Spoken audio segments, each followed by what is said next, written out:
बिस्मिल्लाहिर्रहमानिर्रहीम। अस्सलाम वालेकुम स्टूडेंट्स। उम्मीद करता हूँ कि आप सब लोग खैरियत से होंगे। डाटा माइनिंग के इस कोर्स में हमने अपने इस कोर्स के फर्स्ट 3 चैप्टर्स जो थे वो कंप्लीट कर लिए थे, जिसमें हमने इंट्रोडक्शन ऑफ डाटा माइनिंग और डाटा के बारे में एक चैप्टर हमने कंप्लीट डिस्कस किया था, और जो अभी लास्ट हमने 3rd चैप्टर डिस्कस किया है वो था प्री प्रोसेसिंग।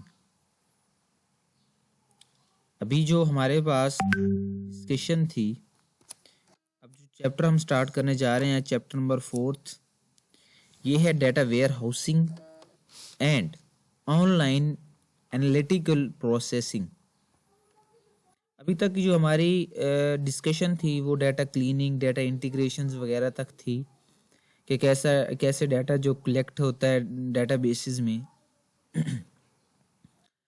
आज जो इस चैप्टर में हम data warehouse basic concept, data warehouse modelling, data cube and OLAP online analytical processing, data warehouse design usages, implementation, data generalisation by attribute, summary etcetera, ये हम इस chapter में discuss करेंगे। सबसे पहले हम डिस्कस करते हैं कि डाटा वेयर हाउस एक्चुअली है क्या।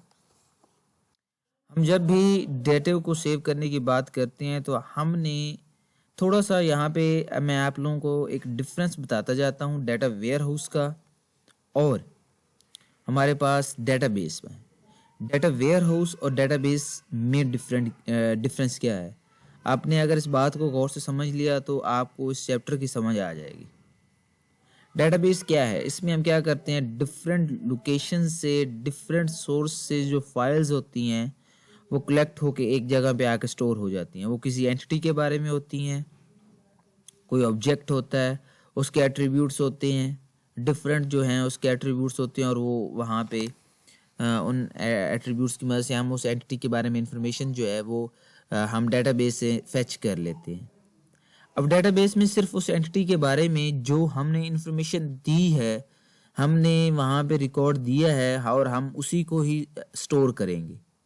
लेकिन डेटाबेस तो ये हो गई। डाटा वेयर हाउस क्या है, जो डाटा वेयर हाउस है उसमें क्या होता है कि डिफरेंट सोर्सेज से, जैसा कि डेटाबेस या फ्लैट फाइल्स या ट्रांजैक्शन, ऑनलाइन ट्रांजैक्शंस की जो हिस्ट्रीज होती हैं, उनका जो कलेक्शंस ऑफ डाटा होता है वो स्टोर होना। लेकिन यहाँ पे एक डिफरेंस है, हालांकि डेटाबेस के अंदर ही कलेक्शन ऑफ डाटा ही होता है, इधर भी कलेक्शन ऑफ डाटा ही होता है, लेकिन आपके पास जो डाटा वेयर हाउस है, यहाँ पे जब हम कलेक्शन ऑफ डाटा की बात करते हैं तो इस कलेक्शन में हम एनालिसिस की बात कर रहे होते हैं।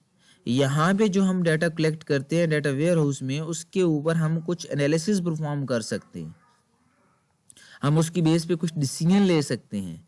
अब जो डाटा वेयर हाउस है, डाटा वेयर हाउस से पहले के जो प्रोसेस थे वो उसमें ही, डाटा वेयर हाउसिंग में ही हम ये कह सकते हैं डाटा क्लीनिंग, डाटा इंटीग्रेशन वगैरह के जो कॉन्सेप्ट थे वो भी इसमें आ रहे थे। तो आपके पास a decision support database that is maintained separately from the organized operational database, आपके पास ये डिसीजन सपोर्ट डेटाबेस होती है। वो आपके पास, जिसे हम डेटाबेस कहते हैं, उसमें कोई डिसीजन नहीं लिया जाता। ये डिसीजन सपोर्ट हमारे पास डेटाबेस है जो कि सेपरेटली जो है ऑर्गेनाइज किया जाती है, जो आपकी दूसरी ऑपरेशनल या रिलेशनल डेटाबेस जिसको हम नाम देते हैं वो वाली। अब डाटा वेयर हाउस में कुछ चीज़ें देखी जाती हैं जिसमें आपके पास subject oriented, integrated, time variant और नॉन वोलेटाइल जैसे collection of data support management decision making process, कि आपके इस डिसीजन मेकिंग प्रोसेस को एक वे में मैनेज करने के लिए इन 4 बातों का ध्यान रखा जाता है। एक है subject oriented, integrated, time variant और नॉन वोलेटाइल।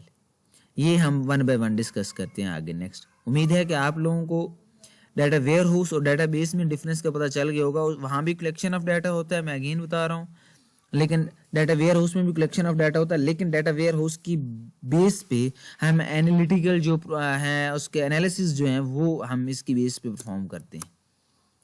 नेक्स्ट है सब्जेक्ट ओरिएंटेड। आपका जो डाटा होता है वो जैसे आपके पास डेटाबेस में होता है इसी तरह ही इसमें होता है। यहाँ पे भी आपका जो मेजर सब्जेक्ट्स होते हैं उनको मद्देनजर रखा जाता है, जैसे कस्टमर है, प्रोडक्ट है, सेल है, जिसे हम मेजर एंटिटीज का नाम भी दे सकते हैं। आपके पास ये सब्जेक्ट ओरिएंटेड होता है, जैसे नॉर्मल आपके पास डेटाबेस में डाटा होता है। इसमें भी आप जो है focusing on the modelling analysis of data from decision maker, not on daily operation on transaction process. इसमें क्या होता है कि आपके पास फोकस किया जाता है, डिसीजन मेकर जो है आपके डाटा का एनालिसिस करते हैं और उस पे उसकी मॉडलिंग पे फोकस करते हैं, और ना कि इसमें ये करते हैं कि जैसे डेटाबेस में हम डेली बेस पे देखते हैं कि आज कितनी सेल हुई, आज कितना परचेज हुआ, क्या चीज़ बिक गई, क्या चीज़ नहीं बिकी। लेकिन डाटा वेयर हाउस में हम ये भी देखते हैं कि ये चीज़ बिकी है, ये चीज़ सेल हुई है, तो सेल होने की रीज़न क्या थी, और ना सेल अगर फर्ज करें उस चीज़ सेल नहीं हुई तो उसके ना सेल होने की रीज़न क्या है। तो ऐसे ऐसे जैसे मैंने आपको बताया था कि हम बिजनेस को ग्रो करने के लिए हम डिसीजन लेते हैं, तो ये सारे काम जो हैं वो डाटा वेयर हाउस में होते हैं। उसके बाद है नेक्स्ट इंटीग्रेटेड। इंटीग्रेटेड अगेन वही बात कि हमारे पास जो अपना डाटा वेयर हाउस है उसमें डाटा कलेक्ट होके आता है डिफरेंट सोर्सेज से। उसमें आपके पास रिलेशनल डाटाबेस का एक सोर्स होता है, फ्लैट फाइल जिसमें आप सिंपल एमएस एक्सेल की फाइल की बात कर लेते हैं। उसके अलावा आपके पास ऑनलाइन ट्रांजैक्शन रिकॉर्ड्स जो होता है, और ये डाटा जब कलेक्ट होके आ रहा होता है इंटीग्रेट इकट्ठा डिफरेंट सोर्सेज से कलेक्ट होके एक जगह पे स्टोर होना इंटीग्रेशन कहलाता है। और इसके अंदर डिफरेंट टेक्निक्स इस्तेमाल होती हैं जो हम पहले डिस्कस कर चुके हैं डाटा क्लीनिंग एंड इंटीग्रेशन की, जिससे इस बात की इंश्योर हो जाता है कि जो डाटा यहाँ पे डाटा वेयर हाउस में वहाँ से डिफरेंट सोर्सेज से कलेक्ट होके आया है वो बिल्कुल क्लीन है, वो बिल्कुल एक्यूरेट है, ताकि उसकी बेस पे जब हम एनालिसिस करें, कोई एनालिटिकल प्रोसेस जो है वो अप्लाई करें, तो हमें जो रिजल्ट्स हैं वो एक्यूरेट प्रोड्यूस हैं। उसके बाद टाइम वेरिएंट है। The time horizon for the data warehouse is significantly longer than the operational system current data value. ये आपके पास अब ये देख सकते हैं कि आपके पास जो टाइम वेरिएंट है इसमें टाइम वेरी करता है। आपके पास डिफरेंट जो रिकॉर्ड्स होता है, आपके पास 5 से 10 ईयर का रिकॉर्ड होता है, प्रीवियस 5 से 10 ईयर का।